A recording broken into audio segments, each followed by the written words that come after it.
السلام علیکم ورحمۃ اللہ وبرکاتہ.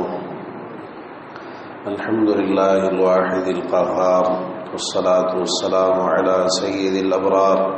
وعلى آلہ واصحابہ الاخیار ومن سار علی نہجہ واستنى بسنتہ واقتدى بہدیہ ما تعاقب اللیل والنہار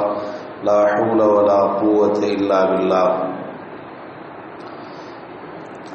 پیارے پیغمبر جناب محمد رسول اللہ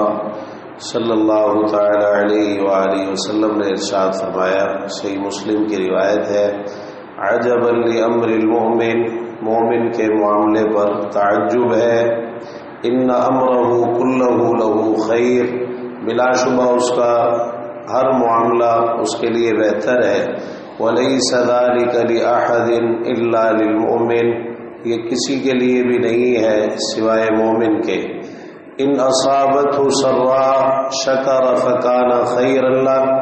اگر اسے کوئی خوشحالی ملتی ہے تو شکر ادا کرتا ہے اور یہ بھی اس کے لیے بہتر ہے.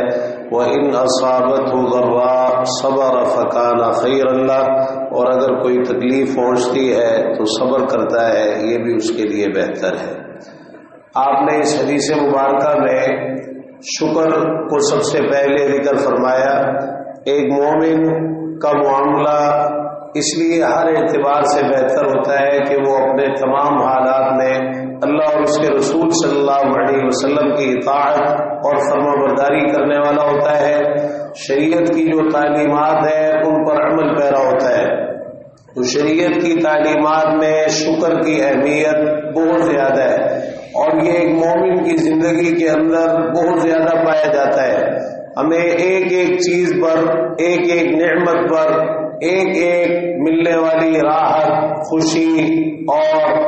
فراوانی، حتیٰ کہ ایک ایک لقمہ جو ہے اس پر بھی شکر کی تعلیم ہے. رسول اللہ صلی اللہ علیہ وسلم نے ارشاد فرمایا، ان اللہ لیرضى عن العبد ان یأکل الاکلۃ فیحمدہ علیہا، اللہ تعالیٰ بندے سے راضی ہوتا ہے کہ وہ کھانا کھائے تو اس پر اللہ کی حمد بیان کرے، اللہ کا شکر کرے، اور وَيَشْرَبَ الشَّرْبَةَ فَيَحْمَدَهُ عَلَيْهَا، پانی پیے تو اس پر بھی اللہ کی حمد بیان کرے، اللہ کا شکر ادا کرے. یہ شکر کی اہمیت اور فضیلت ایک مسلمان، ایک مومن کے لیے اس قدر زیادہ ہے کہ رسول اللہ صلی اللہ علیہ وسلم نے فرمایا، الطاعم الشاکر بمنزلۃ الصائم الصابر، کھانے والا انسان اور شکر ادا کرنے والا انسان، یعنی اللہ کی نعمتیں استعمال کرنے والا، کھانے پینے والا اور پھر ان پر اللہ کا شکر ادا کرنے والا، بمنزلۃ الصائم الصابر، یہ اس شخص کے مرتبے پر ہے جو روزہ رکھنے والا اور صبر کرنے والا ہے. یعنی اللہ تعالیٰ نے شکر کا مقام اور مرتبہ اور درجہ اتنا بلند رکھا ہے کہ شکر کرنے کی وجہ سے اللہ تعالیٰ کی نعمتیں استعمال کر کے انسان اس شخص کے رتبے پر پہنچ جاتا ہے جو صبر کرنے والا اور روزے رکھنے والا ہے. اللہ تعالیٰ سے انسان کو ہر وقت عافیت کا سوال کرنا چاہیے اور پھر اس عافیت پر اللہ کا شکر ادا کرنا چاہیے. یہ شکر انسان کو مصیبتوں، تکلیفوں اور پریشانیوں سے بھی محفوظ رکھتا ہے، جیسا کہ رسول اللہ صلی اللہ علیہ وسلم نے فرمایا، من رأى مبتلا فقال، جو کسی مبتلا کو دیکھے، مبتلا یعنی وہ شخص جو کسی آزمائش کے اندر مبتلا کیا گیا ہے، آزمائش میں ڈالا گیا ہے، آزمائش سے دو چار کیا گیا ہے، وہ آزمائش چاہے کسی بھی اعتبار سے ہو، حتیٰ کہ دین کے اعتبار سے ہو یا دنیا کے اعتبار سے ہو،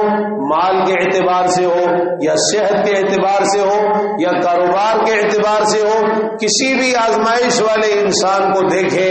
اور پھر یہ دعا پڑھ لے، الحمدللہ الذی عافانی مما ابتلاک بہ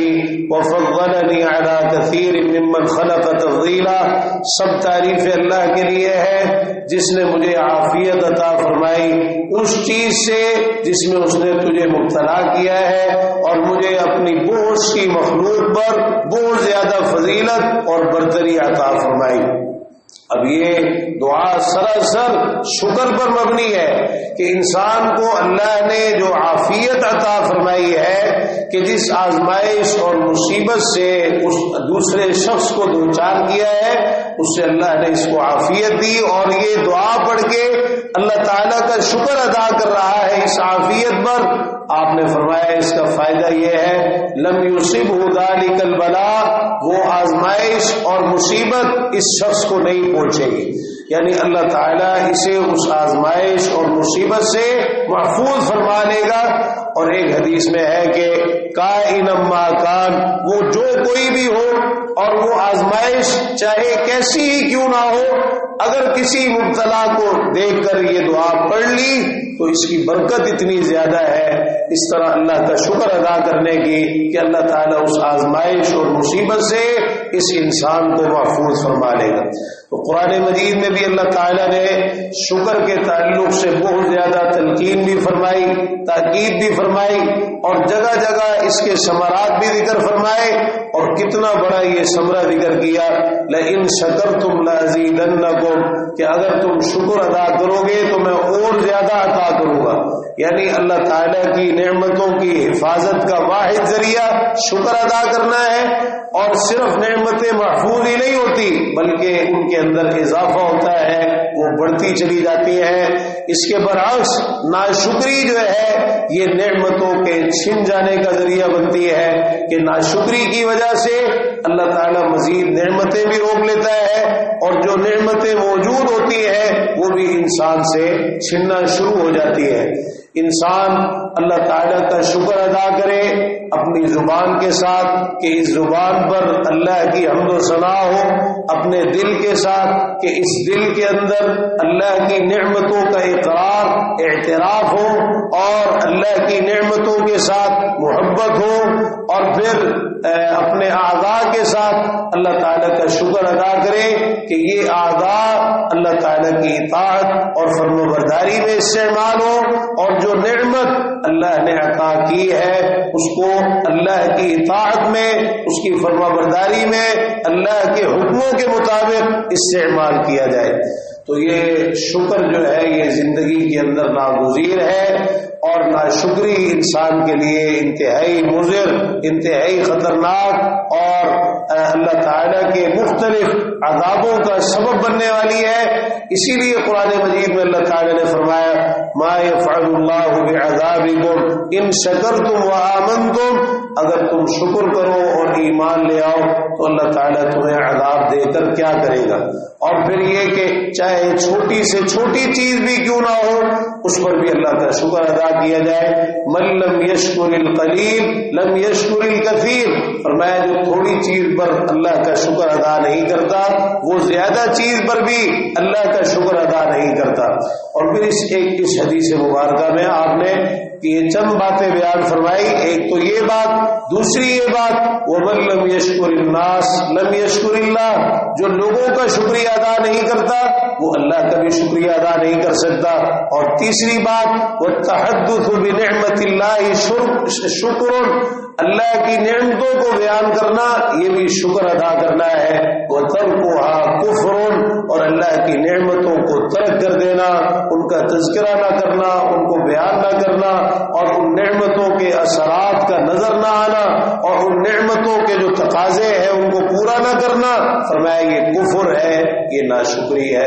اللہ تعالیٰ ہمیں ہر قسم کی ناشکریوں سے محفوظ فرمائے اور شکر کی دولت سے مالا مال فرمائے کہ اللہ کی نعمتیں استعمال کریں اور ساتھ ساتھ اللہ کا شکر بھی ادا کریں۔ یہ دعائیں جو ہمیں سکھائی گئی ہیں کھانے کے بعد جو دعا پڑھتے ہیں یہ سراسر شکر پر مبنی ہے۔ لباس پہننے کے بعد جو دعا سکھائی گئی یہ بھی شکر پر مبنی ہے۔ اسی طرح الحمدللہ اس کی بڑی تلقین فرمائی گئی کہ انسان کثرت سے کلمہ ادا کرے۔ اصل میں یہ کلمہ شکر ہے کہ اس کلمے کے ذریعے سے انسان اللہ تعالیٰ کا شکر ادا کرتا ہے۔ کسی نعمت کے ملنے پر رسول اللہ صلی اللہ علیہ وسلم وہ اچھی پسندیدہ چیز دیکھتے، آپ پڑھتے الحمدللہ الذی بنعمتہ تتم الصالحات، کوئی اچھی خبر آ جاتی آپ فوراً اللہ کے حضور سجدے سجدے میں گر جاتے اللہ کا شکر ادا کرتے ہوئے۔ اللہ تعالیٰ توفیق عطا فرمائے کہ ہمارے عقیدے، عبادات، معاملات، شکل و صورت، لباس، کاروبار، تجارت، چلنا پھرنا، اٹھنا بیٹھنا، سونا جاگنا، اخلاق، گفتار، کردار، خوشی اور غمی کے تمام امور سب کچھ پیارے پیغمبر جناب محمد رسول اللہ صلی اللہ تعالی علیہ وآلہ وسلم کے طریقے کے مطابق ہونا چاہیے۔ ربنا آتنا فی الدنیا حسنۃ وفی الآخرۃ حسنۃ وقنا عذاب النار۔ ربنا ظلمنا انفسنا وان لم تغفر لنا وترحمنا لنكونن من الخاسرين۔ اللهم اشفنا واشف مرضانا ومرضى المسلمين يا شافي الامراض اشف مرضانا ومرضى المسلمين۔ ربنا اغفر لنا ولإخواننا الذين سبقونا بالإيمان ولا تجعل في قلوبنا غلا للذين آمنوا ربنا إنك رؤوف رحيم۔ اللهم اكفنا بحلالك عن حرامك واغننا بفضلك عمن سواك۔ اللهم لا سهل إلا ما جعلته سهلا وأنت تجعل الحزن إذا شئت سهلا۔ اللهم اكفنا شر الأشرار وكيد الفجار ومن كل طارق يطرق إلا طارقا يطرق بخير يا رحمن۔ ربنا تقبل منا إنك أنت السميع العليم وتب علينا إنك أنت التواب الرحيم۔ وصل اللهم تعالى على نبينا محمد وعلى آله وصحبه أجمعين۔ سبحانك اللهم وبحمدك أشهد أن لا إله إلا أنت أستغفرك وأتوب إليك۔ والسلام عليكم ورحمة الله وبركاته۔